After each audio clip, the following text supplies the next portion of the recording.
నమస్కారం. నేను మీ సిరి. Welcome to నిన్ను కోరి. ఈరోజు కథ ప్రేమ చదరంగం ఎపిసోడ్ 63. రచించిన వారు బృందా గారు. ఇక కథలోకి వెళ్తే, గుండె నిండా వేదనతో బరువెక్కిన గుండెతో, మళ్ళీ తిరిగొస్తుందో లేదో తెలియని సందిగ్ధతతో మెట్టినింటి గడప దాటి అడుగు బయటపెట్టింది ఈశాన్వి. తన వైపే చూస్తున్న భువనేశ్వరి. తను అనుకున్నది నెరవేరడంతో విజయ్ గర్వంతో ఆమె పెదవులపై నవ్వు చేరింది. కొడుకు ఎలా రియాక్ట్ అవుతాడని ఆందోళన గాని, కొడుకు కాపురం ఏమవుతుందో అని ఆలోచన విచక్షణ జ్ఞానం కానీ తనకి లేవు. కారు దగ్గరకొస్తున్న ఇషుని చూసి కార్ డోర్ ఓపెన్ చేసిన తన గార్డ్ ఈశాన్వి కూర్చున్నాక, ఆఫీస్కా మేడం అని అడిగాడు. కాదు, ప్రగతినగర్ ఇంటికి పోనివ్వు. అలాగే మేడం. డ్రైవర్ కార్ స్టార్ట్ చేయగా ఇంటి వైపు చూసి భారంగా ఊపిరి తీసుకొని గమ్యమేంటో తెలియని ప్రయాణానికి సిద్ధమైంది ఈశాన్వి. సీట్లో వెనక్కి వాలి కళ్ళు మూసుకున్న తనకి భువనేశ్వరి తన గురించి తన తల్లి గురించి మాట్లాడిన నీచమైన మాటలు చెవుల్లో గింగరాలు తిరుగుతుంటే ఈశాన్వి హృదయం బరువెక్కింది. తన పట్ల భువనేశ్వరి తీరుకి మనసు కలత చెందింది. ఎన్నో ఎదురు దెబ్బలు తిన్న తనకి ఇది మరో ఎదురు దెబ్బ. తన కర్మ ఇంతే అనుకొని పొంగుకొస్తున్న దుఃఖానికి ఆనకట్ట వేసి కళ్ళనీళ్ళు తుడుచుకొని కళ్ళు మూసుకుంది. ఇప్పుడు సంతోషంగా ఉందా భువన నీకు? అనరాని మాటలని ఆ అమ్మాయి బయటికి వెళ్ళేలా చేశావు. తన మనసు ఎంత బాధపడి ఉంటుందో ఆలోచించావా? వాళ్ళ పెళ్ళైనప్పటి నుండి తనని ఏదో రకంగా ఇబ్బంది పెడుతూ ఎప్పుడెప్పుడు బయటకు వెళ్ళగొట్టాలా అని చూసావు. ఇప్పుడు లేనిపో నిందలు వేసి బయటికి వెళ్ళేలా చేశావు. ఆడపిల్ల శోకం మన ఇంటికి మంచిది కాదు. దాన్ని పంపించేశానని తెగ సంబరపడిపోతున్నావు. ఇప్పుడు నీ కొడుకు వచ్చి అడిగితే ఏం సమాధానం చెప్తావు? లేనిపోని నిందలు వేసి పంపించావని తెలిస్తే ఊరుకుంటాడా నీ కొడుకు? విష్ణువర్ధన్ మాటలకు ఊరుకోకపోతే ఏం చేస్తాడు? వాడి మంచి కోసమే ఇదంతా చేశాను. వాడికి ఆ పిల్ల అస్సలు కరెక్ట్ కాదు. తనెందుకు కరెక్ట్ కాదు? నీకు నచ్చలేదు అంతే కదా? ఒక ఆడపిల్ల పట్ల ఇంత విచక్షణ రహితంగా ప్రవర్తించడం ఏం బాగలేదు బోనా. తను ఎలాంటి తప్పు చేయలేదని తన మాటల్లోనే తెలుస్తుంది. తను అడిగిన ఒక్క ప్రశ్న కూడా సమాధానం లేదు నీ దగ్గర. ఎవడో చెప్పిన మాటలు విని తనని అవమానించావు. చేజేతుల కన్నకొడు కాపురాన్ని నాశనం చేస్తున్నావు. ఇంతకెవడు వాడు? కోడల గురించి నీకు తప్పుగా చెప్పింది అడిగాడు విష్ణువర్ధన్ సీరియస్గా చూస్తూ. తప్పుగా కాదు, ఉన్నదే చెప్పారు. దాని పీడ విరగడైపోయింది. ఇంకా దాని పేరు ఈ ఇంట్లో వినిపించడానికి వీల్లేదు. పిచ్చి భువనా, నువ్వు ఇంట్లో నుండి పంపించినంత మాత్రాన వాళ్ళు శాశ్వతంగా దూరం అవుతారని నువ్వు అనుకుంటే అది నీ మూర్ఖత్వం. అదే ఈశాన్విని ప్రేమించి పెళ్లి చేసుకున్నాడు. కోడలంటే వాడికి పిచ్చి ప్రేమ. చచ్చినా వదలనని చెప్పాడు కదా, మర్చిపోయావా? ఈశాన్వి గురించి నాకు కాస్త ఆందోళన ఉండేది. నీ మాటలకు చేతలకు హట్టయి ఎక్కడ వాడికి దూరం అవుతుందో అని. ఆందోళన ఈ రోజుతో పోయింది. నువ్వు ఏం చేసినా వాళ్ళని విడదీయలేవు. నీ కొడుకు వస్తూ ఉంటాడు. ఇప్పుడు మొదలవుతుంది అసలు కదా. జరిగింది మాత్రం వాడు అస్సలు సహించడు. వాడి నుండి నిన్ను ఆ దేవుడే కాపాడాలి. ఒక పిచ్చి చూపు చూసి అసహనంగా సోఫాలో కూర్చున్నాడు విష్ణువర్ధన్. మూతి 3 వంకర్లు తిప్పుతూ భువనేశ్వరి విసవిస తన గదిలోకి వెళ్ళిపోగా జరిగిన దానికి చింతిస్తూ బాధగా కూర్చున్నారు లక్ష్మీపార్వతి దంపతులు. గదిలోకి రాగానే డోర్ పెట్టేసి సంబరంగా అనికకు కాల్ చేసింది భువనేశ్వరి. సామ్రాట్తో పాటు కేఫ్లో కూర్చొని తన కాల్ కోసమే ఈగర్గా ఎదురు చూస్తూ ఉన్న అనిక టక్కున ఫోన్ లిఫ్ట్ చేసి సామ్రాట్ వినేలా స్పీకర్ ఆన్ చేసింది. హలో అత్తయ్య. అను, ఆ పాపిస్టిది ఇల్లు వదిలిపెట్టి వెళ్ళిపోయింది. అనిక సామ్రాట్ల మొహాలు ఒక్కసారిగా వెలిగిపోయాయి. నిజమా అత్తయ్య? అవునను. నేను బొట్టు పెట్టి పిలిచేదాకా రాను అని సవాల్ చేసి మరీ వెళ్ళింది. పిచ్చిది. నేను బొట్టు పెట్టి పిలవడమా?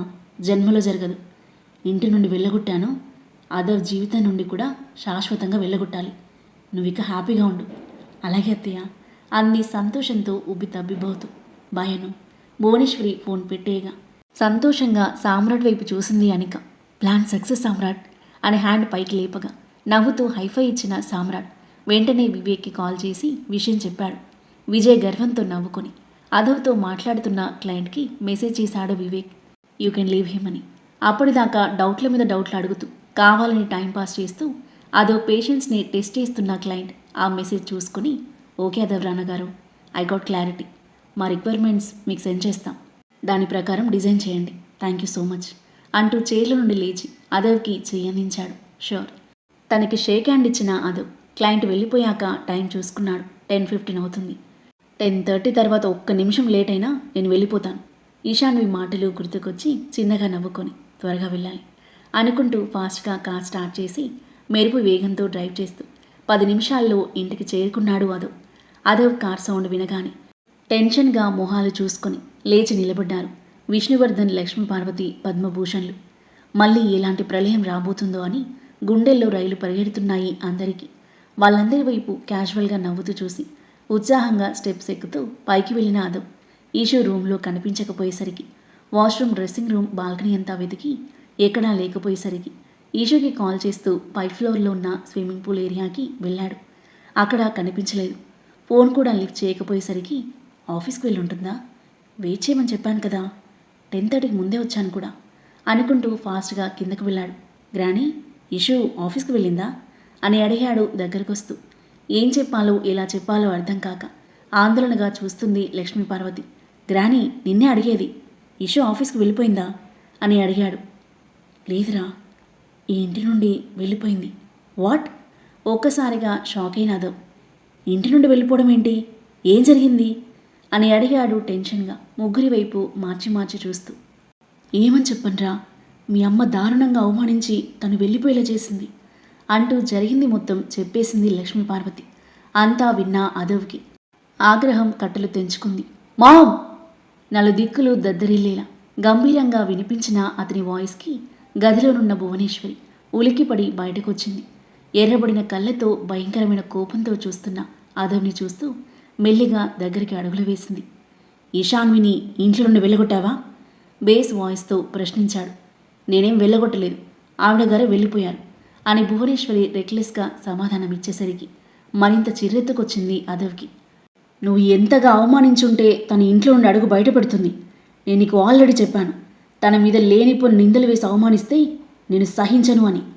అయినా లెక్క చేయకుండా తన అనుకుడిన మాటలని దారుణంగా అవమానిస్తావా? తను అలాంటిది కాబట్టే అన్నాను. ఒక బజారు దానికి పుట్టిన కూతురు అది, దాని తల్లిలాగే అది కూడా. స్టాప్ ఇట్ మా! అదవ్ ఆవేశంతో ఊగిపోతూ అరిచేసరికి అదిరిపడినట్టుగా చూసింది భువనేశ్వరి. ఈశాన్వి గురించి ఒక్క మాట తప్పుగా మాట్లాడినా నేను అస్సలు సహించను. తప్పుగా కాదురా, ఉన్న మాటలే మాట్లాడుతున్నాను. నీకే దాని గురించి ఏమీ తెలీదు. దాని తల్లి ఒక బజారుది. మొగుడుండగా మరొకరితో సంబంధం పెట్టుకొని మొగుడి చావుకి కారణమైంది. మొగుడు పోయాక ప్రియుడిని పెళ్లి చేసుకున్న నీచురాలు. దాని తల్లి బుద్ధులే దానికొచ్చాయి.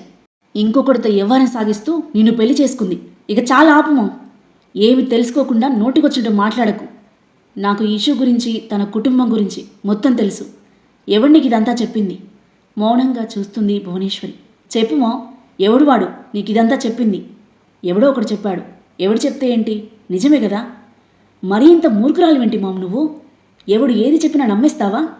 కనీసం ఇది విషయమని నాకు చెప్పాలి కదా. అలా కాకుండా నేను లేని సమయంలో నా భార్యను అవమానించి బయటికి వెళ్ళగొట్టే హక్కు నీకెవరిచ్చారు మా? ఉక్రోషంగా చూస్తుంది భువనేశ్వరి. నీకు ట్రాష్ అంతా చెప్పింది వీడేనా అంటూ తన ఫోన్లో ఫోటో ఓపెన్ చేసి భువనేశ్వరి ముందుంచాడు. అందులో కనిపిస్తున్న సామ్రాట్ ఫోటో చూసి భువనేశ్వరి మోములో భావాలు మారడం గమనించిన అదవ్కి ఆ వ్యక్తి సామ్రాటే అని క్లారిటీ వచ్చింది. వీడు చెప్పిందని నమ్మావా? నా చేతిలో ఒకసారి చావు దెబ్బలు తిన్నా వీడికి బుద్ధి రాలేదన్నమాట. అదవ్ మాటలకు భువనేశ్వరితో సహా అందరూ కనుబొమ్మలు ముడివేసి చూశారు.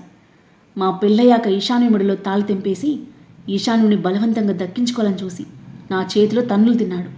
విస్తుపోయారు అందరూ. నువ్వు విన్నది నిజం కాదు. ఆ వివేక్ గాడు తన తల్లిని ట్రాప్ చేశాడు. భార్య ద్రోహం చేసింది అనుకుని ఈశాన్వి తండ్రి చనిపోయారు. అత్తయ్యని పెళ్లి చేసుకుని ఆస్తిని సొంతం చేసుకోవాలి అనుకున్నాడు ఆ వివేక్. కానీ ఈశాన్వి అది జరగనివ్వక ఎదురు తిరిగేసరికి ఆస్తి ఎలాగైనా దక్కించుకోవాలని తన మేనల్లుడు సామ్రాట్కిచ్చి పెళ్లి చేయాలి అనుకున్నాడు. అందుకు ఈశాన్వి ఒప్పుకోలేదు. ఎన్ని ప్రయత్నాలు చేసినా పోరాడి నిలబడింది. దుర్మార్గుడైన ఆ వివేకి ఈశాన్వి కుటుంబం చిన్నాభిన్నం అవడానికి కారణం. అత్తయ్య కావాలని చేసిన తప్పు కాదది. నువ్వు చెప్పిందే నిజం అనుకుందాం. దాని తల్లి గురించి పక్కన పెట్టు. నువ్వు ప్రాణంగా ప్రేమిస్తున్న నీ పెళ్ళాం ఇంతవరకు నీకు దగ్గర కాలేదు. ఎందుకు? నువ్వంటే ఇష్టం లేదు. వాడికి దగ్గరయ్యే నేను దూరం పెడుతుంది. ఆ విషయం నీకు అర్థం కావట్లేదు. Shut up ma'am. ఈశాన్వి గురించి తప్పుగా మాట్లాడితే నేను అస్సలు ఊరుకొని చెప్తున్నా అని చూపుడు వేలు చూపిస్తూ అదవ్ సీరియస్గా చెప్పేసరికి సైలెంట్ అయ్యింది భువనేశ్వరి. తను మేలిం బంగారం. తనేంటో నాకు తెలుసు. శరీరాలు ఒక్కటైతేనే ప్రేమున్నట్టా? ఒక్కొక్కరు సంవత్సరాల తరబడి ప్రేమించుకుంటారు. వాళ్ళు ఒక్కటవ్వకపోతే వాళ్ళ మధ్య ప్రేమ లేనట్టా? ప్రేమంటే మనసులో ఒకటవ్వడం, శరీరాలు కాదు. నేను ఈశాన్వికి ఇష్టం లేకుండా పెళ్లి చేసుకున్నప్పుడు అంత త్వరగా తను నాకు దగ్గరెలా అవుతుంది? నేనే తనని చేజేతో దూరం చేసుకున్నా, నా బలుపుతో. తను నా కాలేజ్ మేట్. తను నన్ను ప్రేమించింది కాదు, నేనే ప్రేమించేలా చేసుకున్నాను, నటించాను. నన్ను కొట్టింది అని ఒకే ఒక కారణంతో. తను నన్ను ప్రేమించానని చెప్పాక నేను ప్రేమించలేదు అని అందరి ముందు తనని అవమానించాను. తన హార్ట్ బ్రేక్ చేశాను. షాకింగ్గా చూశారు అందరూ. వెళ్ళిపోయింది నన్ను వదిలిపెట్టి. 4 సంవత్సరాల వరకు మళ్ళీ కనిపించలేదు నాకు. తను వెళ్ళిన రోజు నాకు అర్థమైంది నేను తనని ప్రేమిస్తున్నాను అని, తను లేకుండా బ్రతకలేను అని. తన కోసం నేను ఎంతగా వెతికానో తెలుసా? ఎంతగా ఏడ్చానో తెలుసా? 4 ఏళ్ళు ఎంత నరకం అనుభవించానో తెలుసా మీకు? అదో ఎమోషనల్ అవుతూ చెప్తుంటే నమ్మలేనట్లుగా చూస్తున్నారు అందరూ. తన ప్రేమ కోసం 4 ఏళ్ళు పిచ్చోళ్ళ ఎదురు చూశాను. అందుకే ఆ నూనె పెళ్లి చేసుకోలేకపోయాను. తను కనిపించాక ఎంత సంతోషించానో నా మనసుకు తెలుసు. తనని మళ్ళీ మిస్ చేసుకోకూడదని తనకిష్టం లేకుండా బ్లాక్మెయిల్ చేసి పెళ్లి చేసుకున్నాను. తన మనసును మార్చుకుంటాను అనే నమ్మకంతో. తన మనసు మార్చడానికి నిరంతరం ప్రయత్నిస్తున్నాను. కానీ నువ్వు నీ పంతం కోసం మా ఇద్దరిని విడదీయడానికి నిరంతరం ప్రయత్నిస్తూనే ఉన్నావు. తను దూరమైతే నేను ఇలా బ్రతుకుతాననుకున్నావు మావు నువ్వు? అదవ్ మాటలకు నోట మాట రాక భువనేశ్వరి అలాగే చూస్తుంటే బాధగా చూస్తున్నారు విష్ణువర్ధన్ వాళ్ళు. నీ పంతం కోసం నా ప్రేమను దూరం చేయాలనుకున్నావు.